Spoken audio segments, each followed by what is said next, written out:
وہ لکھتے کہ علی تھوڑا جا رہے تھے، گھوڑا جا رہا تھا. سلوات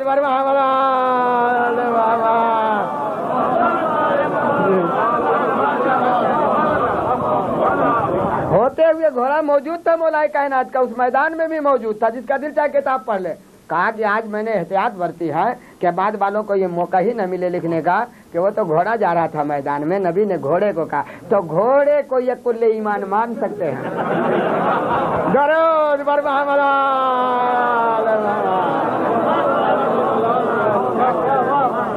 جی آگے بات سمجھ میں نہیں. گھوڑے کو یہ کل ایمان مان سکتے ہیں مگر علی کو ماننے پر تیار نہیں ہے، اس لیے کہ اگر ماں باپ اچھے ہوتے تب تو علی کو. سمجھ گئے نا بچے؟ ماں باپ جس کے اچھے ہوتے ہیں انہی بچوں کے دل میں اہل بیت کی محبت آتی ہے. ماں باپ اچھے نہیں، جا چولہے بھاڑ میں. شیشہ پاک ہو تو شمع کی روشنی اس سے پھوٹ کے نکلتی ہو، اور شیشہ ہی گندا ہو تو کتنی ہی اچھی شمع جلا دیجیے کوئی اثر نہیں. تو یہ دل صاف ہو. قلب المومن کالکعبۃ، یہ تو حدیث مشہور ہے ان کی کتابوں میں بھی. ہمارے حاوی کیا ہے کہ قلب المومن کالکعبۃ، مومن کا دل کعبہ کی مانند ہے. کیا ترجمہ ہوا؟ مومن کا دل کعبہ کی طرح ہے. یا رسول اللہ کیا فرما رہے؟ کہا ہاں سنو، مومن کا دل کعبہ کی طرح ہے. کعبہ ابراہیم نے بنایا تھا، اس سے بھی بہتر ہے. کعبہ ابراہیم نے بنایا تھا، یہ دل اللہ نے بنایا ہے. جب کعبہ سے بت کو نکالو، علی کو رکھو تو کعبہ قبلہ مانا جائے. ان میں یہ ان کی محبت نکالو، علی کی محبت رکھو تو کعبہ، یہ کعبہ بنے گا. اور یہ بھی رہیں اور یہ بھی رہیں، خدا بھی رہے بت بھی رہے یہ ممکن ہی نہیں. اندھیرا رہے اجالا رہے یہ ممکن ہی رہے. ظلم رہے اور عدل رہے یہ ممکن ہی نہیں. پھر کہو عزیزان گرامی، آدم بھی جنت میں رہے، شیطان بھی رہے یہ ممکن بھی نہیں. نوح کا بیٹا بھی کشتی پر رہے اور نوح بھی رہے یہ ممکن ہی نہیں. پھر کہو عزیزان گرامی کہ نمرود بھی جنت میں جائے اور ابراہیم بھی، یہ ہو ہی نہیں سکتا. فرعون بھی بچا رہے اور موسیٰ بھی بچا رہے یہ ممکن ہی نہیں. پھر کہو عزیزان گرامی ابو جہل بھی زندہ رہے اور محمد عربی بھی زندہ رہے یہ بھی ممکن نہیں ہے. پھر کہتا ہے آخر میں عزیزان گرامی کہ علی بھی رہے اور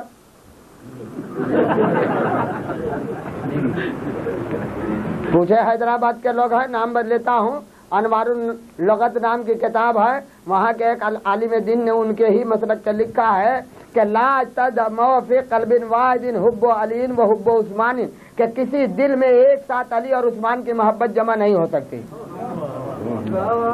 یہ آپ سمجھے اور آپ کے سمجھ کا کام ہے، ان سے کون سمجھائے. کیا لکھا کہ ان کی محبت ایک دل میں ایک ساتھ جمع نہیں ہو سکتی. یہ بعد والے کا نام کیوں لیا ہے؟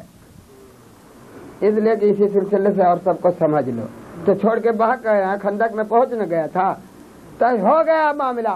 پیر کو گھوڑے کی یوں کاٹا تلوار سے، اور ہو گئی بات ادھر سے ان کی تحریر کے مطابق کہ ہاں چلے دو چار اور گھمسان کی دونوں بہادروں میں جنگ چھڑ گئی، کل کفر اور کل ایمان میں.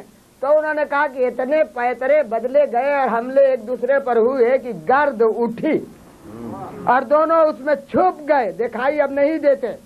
توجہ کا تعلیم، دونوں اس میں چھپ گئے. یہ ان کی تحریر ہے، میں نہیں کہتا. میں تو کہتا ہوں کہ ابو تراب کی جنگ کا نقشہ دیکھ کر تراب کو اتنا اچھا لگا کہ بلائے لینے کے لیے اس نے درود بر محمد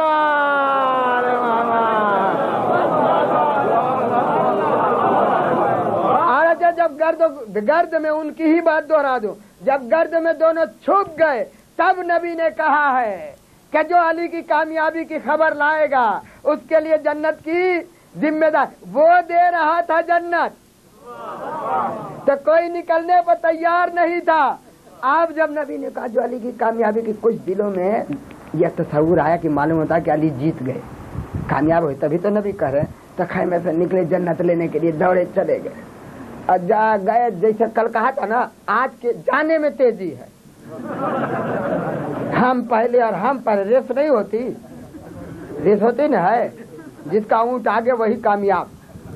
یہ اونٹ کی طرح سے تو تھے ہی لوگ، لمبے لمبے قدم رکھتے ہوئے گئے تو کیا دیکھا کہ کل ایمان غالب، کل کفر مغلوب. وہ کل ایمان فاتح، کل کفر مفتوح. یہ والے بڑے تیز دوڑنے میں تھے. چلے ابھی نبی کا خیمہ 20 قدم دور ہی تھا, وہیں سے کہا یا علی, یا رسول اللہ, علی جیت گئے, علی جیت گئے. اچھا اب کہہ کے سب سے پہلے نا کہا تھا کہ جو خبر لائے گا پہلے اس کے, جو نبی نے کہا جا تم مقدر کے کھوٹے ہو, تو جنت سلمان کے حصے میں ہو گئی, جنت سلمان کے حصے میں ہوگی. کیا کیسے یا رسول اللہ, کہا مجھ سے کیا پوچھو, ان سے پوچھو. تب پہلا مذاق کا جواب ہے. سنے سلمان سے جب پوچھا انہوں نے کہ کیسے تم نے کہہ دیا نبی کو مبارکباد, کیسے کامیابی کی دے دیا, تم تو گئے بھی نہیں. کہا بیوقوفی کی بات کرتے ہو, جو عمر ابن عبدود علی کو قتل کر دیتا وہ تم کو زندہ آنے دیتا.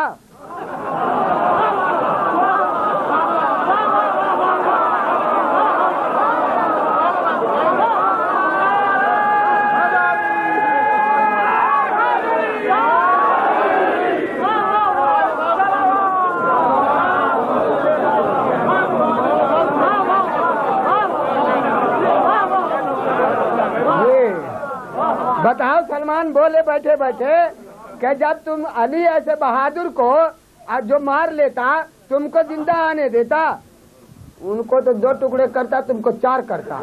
جیسے تم وہاں جا کے پلٹے نا, میں نے نبی کو مبارکباد دے دی. یہ تمہارے عقیدے کا جواب ہے. سلمان بول رہے ہیں یہ تمہارے عقیدے کا جواب, میرے عقیدے کا جواب ہے. میں علی کا شیعہ ہوں, میں اپنے کسی امام کے بارے میں ہارنے کا تصور ہی نہیں کر سکتا, چاہے ظاہر رہے چاہے غائب رہے.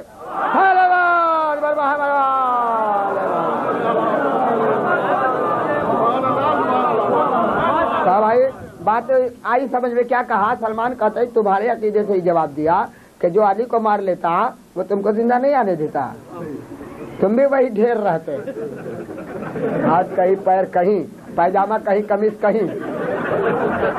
تو جب تم وہاں سے پلٹے تھے نا, جب ہی میں نے مبارکباد دے دی. اچھا اب میرے عقیدے یعنی شیعہ عقیدے کی بات ہے کہ امام ظاہر رہے چاہے غائب رہے وہ کامیاب رہتا ہے, ہارتا نہیں. تو میں نے اپنے عقیدے سے جواب دے دیا. اور معلوم ہوا دیدان گرامی کہ اب جو یہ بعد والے لکھنے والے کہ علی کی زندگی کامیاب نہیں, پڑھے نہیں ہے مضمون بعد والی خلافت کو, جس کی کامیابی کی خبر پہ انسان کو جنت نبی دے رہے ہو. لطف لیا جملے کا کہ جس کے کامیاب ہونے پر نبی کہا کہ جو کامیابی کی خبر لائے گا اسے جنت دے رہا ہوں. اب یہ تو مقدر کے کھوٹے تھے, قسمت کے لوگ پست تھے کہ دوڑ لگا کے بھی جنت نہ پا سکے, دوڑ لگا کے بھی جنت نہ پا سکے. اور اب تو اللہ کا شکر ہے, میں نے دیکھا اخباروں میں, کبھی تماشا نہیں دیکھنے جاتا کہ اب تو ریس میں لڑکیاں بھی دوڑتی, ان کا بھی دنیا میں مقابلہ ہوتا دوڑ کا. اب میری آج تک یہ نہیں سمجھ پاتا کہ ان لوگوں کو کس میں شمار کروں. سلوات بر محمد وال. ہاں کبھی کسی لباس میں کبھی کسی لباس میں, دیکھو وہ بھی دے رہا تھا جنت, تو نہیں نکلے. اور جب نبی نے کہا کہ جو کامیابی نکلے نا فوراً, اب آپ فیصلہ مجھے بتا دیں, بزرگوں سے پوچھتا ہوں بچوں سے نہیں, کہ ان کو کس میں شمار کروں. دونوں طرف جنت ہے, وہ بھی دے رہا تھا کہ آؤ میں مار دوں تو شہید ہو گئے, جنت والے ہو جاؤ گے. اور نبی کہتے کہ علی کی کامیابی مار کیوں نا بھائی, حضرت چچا تایا چاہو جنت دے رہا ہے لے لو. کہا کہ ہم کو ایسی جنت نہیں, یہ آمنہ کے لال کا اعتبار ہی کون ہے کہ جنت ہے کہ نہیں, یہ تو زندگی دیکھ رہے ہیں کہ موجود ہے. آج عزیزان گرامی ہو گیا جو کچھ ہونا تھا. کیا کل کفر, اب تھوڑا سا حصہ رہ گیا, اگرچہ 1 گھنٹہ ہو گیا, مگر آج 2-3 منٹ اور سنا کے پھر رابطے دے دوں, پھر کبھی سنا دوں گا کہ اس کا سر تو قلم ہو گیا. کس کا؟ عمر ابن عبدود کا مت کہیے, کل کفر کا. کل کفر کا سر کل ایمان نے کاٹ لیا. یہ علی کی جنگ کی پوری زندگی کا پہلا اتفاق ہے کہ سر کاٹ کے اس کے میت کے پاس چل رہے ہیں. کیسے؟ ایسے ایسے نہیں,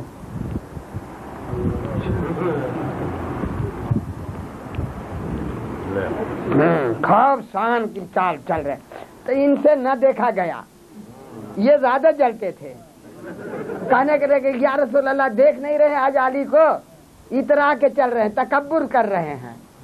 تکبر کر رہے ہیں تو نبی نے فوراً ارشاد فرمایا اسی خندق کے میدان میں کہ التکبر مع المتکبرین عبادت، کہ گھمنڈ کرنے والوں کے مقابلے میں گھمنڈ کرنا ہی عبادت ہے. گھمنڈ کرنے والوں کے مقابلے میں گھمنڈ کرنا، تکبر کرنے والوں کے سامنے تکبر کرنا عبادت ہے. اور پھر فوراً فرمایا ہے کہ ضربت علی یوم الخندق افضل من عبادت الصقل. تو ان کی چال پر اعتراض کر رہا ہے، ان کی ایک ضربت آدم سے پہلے سے لے کر قیامت تک کے عبادت کرنے والوں کی عبادت پر بھاری. میں نے کہا رسول اللہ کیوں؟ کہا کہ دیکھا نہیں یہ جنت کا مذاق کر رہا تھا اور 1,24,000 انبیاء آئے سب جنت ہی کی بشارت دیتے رہے. اگر اس کی ایک ضربت نہ رہتی تو جنت کا وجود مبہم ہو جاتا.